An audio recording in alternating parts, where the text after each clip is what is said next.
1 week from today, Albert, give me the number of coaching vacancies we will be talking about 1 week from this conversation.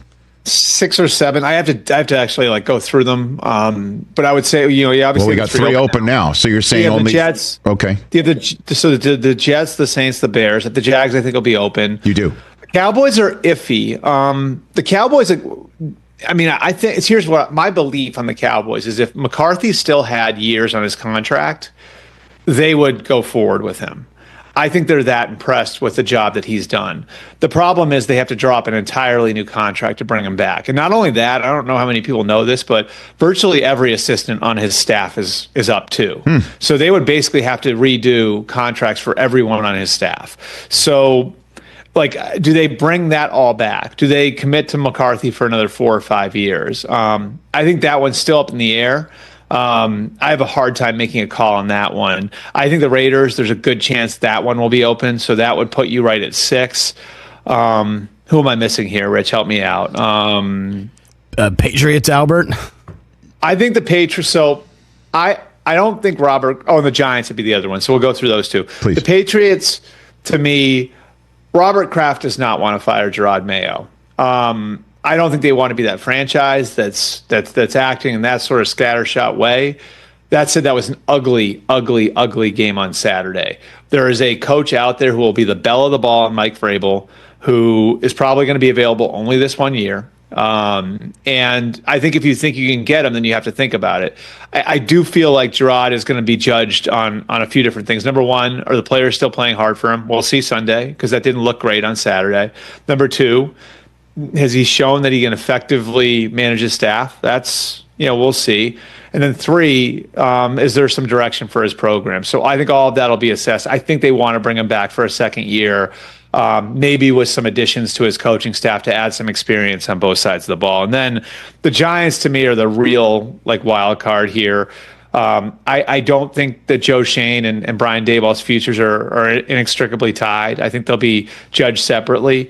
I do think over the next week, John Mara will sit down with both guys to talk about the plan going forward, and where they are going forward. I look at them as one of these where it's okay. We feel like we've got a pretty good core of young players here to build around, but this thing fell apart at the end. Is there a way to dig it out? And, again, I think Mara's sort of like Kraft in this way. He does not want to be the franchise that keeps turning things over. And they had 3 straight coaches that were 2 and done. And this is only 3 years for Brian Daboll and Joe Shane. So do you want to do that? They're another sneaky Vrabel team. I'd throw the Raiders in there. A lot of people think he's going to the Raiders. But the Giants, I think, would be a sneaky Vrabel team as well, just because his general manager, I think his pick for general manager is already in-house there, and Ryan Cowden, who he's with in Tennessee, and his defensive coordinator's on staff there in Shane Bowen. So I think Vrabel kind of hovers over a few of these different jobs out there. And, the Giants, I think, certainly have some decisions to make. Again, I think both the Patriots and Giants are in that boat where the owners want to see it through. But I think both owners are going to have to, get the plan going forward and really believe in that plan to go forward with the guys who they have now. What about the Colts, Albert? Is there any there? Because if Irsay and company are looking outside of the building, a very loud voice from inside the city of Indianapolis, and Pat McAfee is all in. He's putting a lot of laundry out there, and Pat's got a monster megaphone, as we know. Is there anything there? Yeah, well, I would definitely take into account what Pat's saying. I think the stuff on Anthony Richardson is without question something that you have to pay attention to. Look, they felt like they had to do a lot to get him on track, and they felt like they did. Is the progress there to the point where you wouldn't add another person to that room at the very least that could compete with him for the job in 2025, and you're sort of effectively taking him off a scholarship, right? And saying, now you got to go and win it. I think that's an open question. I would say the people I've talked to, it sounds more like general manager might be a question there rather than coach. I do think they really like Shane Steichen. I think Chris Ballard on balance has done a pretty good job there, but he's had 8 years and they've only been in the playoffs twice. So, do they look at it and say, okay, Shane Steichen, you can bring in your own guy. Do you bring in, maybe somebody like Ian Cunningham from Chicago, who you were with in Philadelphia, and we build it around the two of you? I think there are a lot of those sorts of discussions happening right now. Now, again, like I would say Indianapolis and Miami are the two where I think the coaches are relatively safe, but the general managers might be, there might be some discussions about the future of the general manager. Stadium, a win by Detroit, and they retake that division lead ahead of their matchup at Ford Field. The Rams also secure in the NFC West thanks to the Commanders' win, which secured strength of victory as a tiebreaker in that potential Week 18 matchup, that could have been in the Seahawks battle. All right. Let's welcome in Charles Davis and Trent Green, our game analysts here on CBS Sports HQ. Fellas, great to be with you as always. Thanks for stopping by. Let's get to the mega matchup in Week 18, which is going to be Vikings and Lions. And again, under the assumption that Detroit gets through tonight unscathed, which has been tough, especially on defense. Charles, I'm going to give you first word. What interests you most about that battle for the North? The defensive side of the ball. And I know offense is what we really lock in on, and rightly so. Both of them have been incredible. The quarterbacks have had phenomenal seasons, and they have weapons, and they're using them quite well. But how will this game be played defensively? What will Aaron Glenn, defense coordinator for Detroit, do? He's lost a lot of people throughout this season, doesn't have the same guys to do everything that he would like to do. How does he keep Minnesota in check? And then the flip side is, we know how aggressive Brian Flores is, don't we, Trent? He's going to come after you no matter what, with a lot of exotic, and I know we use that word so often, but in this... The number 1 seed. If you're not, you're the 5 seed. You're going on the road. You've got to go to LA, Tampa, or Atlanta. So this is huge ramifications for this. But I want to go back to Week 7 when these two faced the first time, and it was a 2-point victory for the Lions. And what they were able to do is get a big lead, and then the Vikings come back, and then they get the late field goal by Bates to win the game. But if you go back and watch that, and I suggest if any of you have the ability to go back and watch Week 7, there have been a lot of exciting games in the NFL this season. But that Week 7 matchup, it was so evenly matched. I looked at time of possession was only 6 seconds difference. You looked at sacks, you look at yardage, you look at first downs, you look at third down percentage. Everything is evenly matched. And then it comes down to turnover ratio. The turnover at the end in the fourth quarter is what set up that win and why the Vikings were able to take the lead. But then the Detroit Lions were able to respond to it. So you look at this matchup, and I know, Charles, with the defense, that's a great point. But they are so evenly matched. The injuries have been an impact. That's every team in the NFL right now. But you've got 2 hot teams, 2 hot quarterbacks. I'm so excited about this matchup and can't wait. We'll see it on national TV. It's been flexed to the Sunday night game. It'll be the final regular season game of the 2024 season, Jen. Should be a good one. The one that we saw last night, pretty good too, huh? Commanders taking care of the Falcons in overtime. And Trent, I'll give you first word on this Washington team. A preseason total of 6.5 wins. They make a coaching change. They get a rookie quarterback. Not only do they have double-digit wins, but they're back in the postseason for the first time in a handful of years. Yeah, it's impressive. And I know Jaden Daniels gets a lot of the attention, and rightfully so. He's in position to be the offensive rookie of the year. Obviously, Bowers with the Raiders has something to say about that. Bo Nix has something to say about Malik Neighbors is coming on strong, over 1,000 yards. So there's some other rookies, but I think it really comes down to Jaden Daniels and what he's been able to do. And Dan Quinn doesn't get enough credit. You look at what Dan's turned around that defense. They were 32nd in defense a year ago, and now all of a sudden with Jaden Daniels leading the way, they go from 4 wins a year ago to already at 11 wins and qualifying for the playoff games in college. I know he's handled all that stuff, but everything is on the shoulders. And I played in Washington for 4 years. I know how the fan base is there. I know how much attention is placed on that team. He came in with not a lot of expectations for the team this season because, as I said, and as you just mentioned, Tommy, that only 4 wins a year ago, but they just got things turned around, and it's been impressive what Jaden Daniels has done. And I've been really impressed. It's hard for a rookie to come in and make an impact like he has, but he definitely has made that impact. Yeah, and Trent, I'll just piggyback off of what you're talking about, starting with Jaden Daniels. You played in big games in college, and I'm pretty sure if I asked you, college to the pros? Is it a little bit different until you get used to it? I think the answer is yes, right? So you have to go through the fire, and it's a different way of going about it. I don't care how big a games you played in college. The NFL is going to be different, and this young man has handled it well. Arizona State, LSU, and on. I think part of it is when he went to LSU, unlike a lot of youngsters nowadays, they go to places where they're quote-unquote guaranteed to be the starter. He didn't ask that question. He just asked, is there an opportunity? And he went and seized it at LSU. Plus, as Trent can attest and tell people, if you can play for Brian Kelly in college, if he can be your head coach and quarterbacks guy, you can play for anyone, because Brian's going to test the heck out of you. And Jane Daniels passed that test with flying colors. The leadership aspect you touched on, Trent, how often do teams really, truly let a rookie take charge? It's hard to do. It's difficult. This team did, because he took over right away, not in a heavy-handed way, just by what he showed, how he came to the facility every day, how he worked.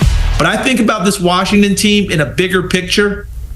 Ownership, but still new to all of us. But they hired Adam Peters as the GM. He's hit all the right notes. Hired Dan Quinn as the head coach. He's obviously hit all the right notes.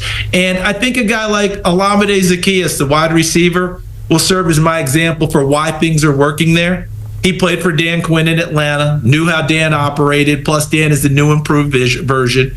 He can transmit that to the rest of the team. This is what you're going to get. I speak DQ. Don't worry about that. And he's increased his game as well. He's become a primary guy for them. So a lot of guys have jumped their games up. Dan Quinn is the new improved version of himself. Adam Peters doing a great job as a GM. And ownership has that whole city, that whole area feeling good about itself. To the point, Trent, that they're talking about building a new stadium back where RFK was and getting back downtown where probably this Washington team belongs. It was great to see what was at stake last night, guys, because on the flip side, Atlanta loses. They were in pole position for the division. Now that goes into the hands of the Tampa Bay Bucks. And, Charles, you had that game over the weekend. They retake that NFC South lead. An impressive win over the Panthers coming off that disappointing game against the Cowboys here. They've got everything else in front of them here. What stood out to you about how they responded on Sunday? Yeah, they responded in a big way, and I thought part of it was very simply frustration. They knew what they had blown in Dallas in a game that they should have handled. They had a better football team. They didn't play to that level. So why are they in this position? Lost twice to Atlanta. At Kansas City in overtime when they had a chance to go for two, didn't do it. Lost to an 0-2 Denver team at home early in the season when they were playing pretty well. And, of course, we already mentioned Dallas. They're in this spot by their own doing, but they have a chance to take care of their own business. They just got to take care of New Orleans, and I think that they will. And we've seen how dangerous they can be in the postseason, winning a game, threatening in the next round. Nobody wants to play Baker Mayfield and the Bucs in the playoffs. Trent, I'll get you back into this conversation here. Both of your guys' thoughts on Josh Allen, really Josh Allen and Lamar Jackson when it comes to the MVP race. It just seems like anytime one plays, they're narrowing the number, and then the other plays, he's lengthening the number. Trent, when you're asked about whether Josh Allen's done enough to hold on to that MVP lead, which the sports bookmakers certainly have him there right now, what do you usually respond with when it comes to that? Well, I think that Josh Allen is the front runner. And listen, that's nothing against Lamar and the type of season he's had, a phenomenal season, and in many years would be the MVP. You also look at what Saquon Barkley's doing, what Joe Burrow's doing, the numbers that he's been able to put up. But when I start talking about MVP, it's the impact of the team and what you're able to do. I don't like the argument when people say it's overdue for Josh. Josh has been deserving in previous years. He just didn't have the numbers to match up against other guys. I don't like that. You should take the season as it is individually. And I think Josh has proven this year that he is the most valuable player in the league. Listen, Lamar Jackson, he has Derrick Henry in the backfield. Derrick Henry could be in that argument for MVP, especially with what he did up until week 14, 13, 14, right around that time frame. He was right in that conversation. If you look at what Saquon Barkley and they have in Philadelphia, if you look at Joe Burrow with no defense, they've got to put up big numbers and a lot of points. And why Jamar Chase is having a big year and T. Higgins is putting up numbers, most recently the 3 touchdowns that he had against Denver the other night. So you look at all the things around and who Josh Allen has and how he's able to pull these wins out, both with his legs and his arm. I just think this is the season that he's deserving of the MVP. Nothing against those 3 other guys that I mentioned. I just think Josh Allen has been so valuable to this team and why they're in the position they are. And Trent, I like what you said there about, let's not just give it kind of like a career achievement award, right? We're always talking about those sort of, and Joe Brady, he and Joe Brady really work together well as offensive coordinator, play caller, and quarterback, because guess what? They actually use the running game to help. But to me, it's much more, he has hit the perfect time in his career where he's a veteran, yet still young enough to do all the things he's done before. So War Admiral, justify, whatever Triple Crown horse you want to use, that's who Josh Allen is. And he can do all of those things, and he's continuing to do them. But he also looked across the landscape, didn't he, Trent? That guy in Kansas City pulled a team across the finish line twice with lesser guys on offense. This was Josh Allen's time. The story is there. Evan Washburn, our colleague, talked to me about it 2 weeks ago. Sometimes the story is bigger, and the story's there for Josh, and he has met the moment in a big way. Everyone else is a contender, and rightly so. But guess what? I do believe it is Josh Allen's year, and he would deserve every bit of it. It's been fun to watch. No disrespect to the NFC quarterbacks, but this just reinforces what we thought coming into the season, that the AFC is stacked, particularly in that position, and it has played out that way. All right, let's end the conversation, Trent, with a game that you were at, arguably the best, certainly of the night, in contention for the entire weekend here. Broncos, Bengals, and you've covered some Dolphin games this year, too. What excites you the most about how it's all going to play out Week 18 for that wild card spot? Well, I don't want to jump into the time management of both coaches in the game, but that's really, if you look at both of it, Zach Taylor, because they ended up winning the game, the time management part isn't as big of an issue as Andy Reid's done in the past. He's not going to play Mahomes. He won't play Kelsey. He won't play Chris Jones. He's going to let those guys rest up. But this is an opportunity, and I think a big one for both the Dolphins and the Bengals, and the Broncos really control their destiny. But if they lose it and Miami beats the Jets, Miami gets in. If Denver loses, Miami loses, then all of a sudden Cincinnati has an opportunity against Pittsburgh to win it as well, or get into the playoffs as well. So, but Pittsburgh has something to play for. They're battling with Baltimore to try and get the division. So that's all going to be decided on Saturday, because those two games are on Saturday. So there'll be a lot going into the game, understanding what has to be done, what needs to take place. And the Broncos control everything, but the Dolphins, I want to see this week, Charles, if Tua is going to play this week. I know there was, he didn't play the past week. They said there's hip. McDaniel said after the game, I don't know if his hip's going to be ready. It's going to be, it's going to be up in the air how he practices all week. I think that's going to be a huge factor in this. And then the second thing to that, how did the Jets come out and play? It's their last game. They had a miserable game last week. It was awful. It was hard to watch. And do they come out and respond the way that you would think a professional would respond, especially on the defensive side of the ball? So I think those are the two factors for me. How do the Jets respond after that beatdown last week? Do they come out and fight for something? Or does Tua play, and that will have a big impact about attacking that defense as well? So I'm excited for it. It's great that it's come down to the final week, and we'll see what happens. Trent, Charles, appreciate you as always. Thanks for hopping on CBS Sports HQ talking NFL.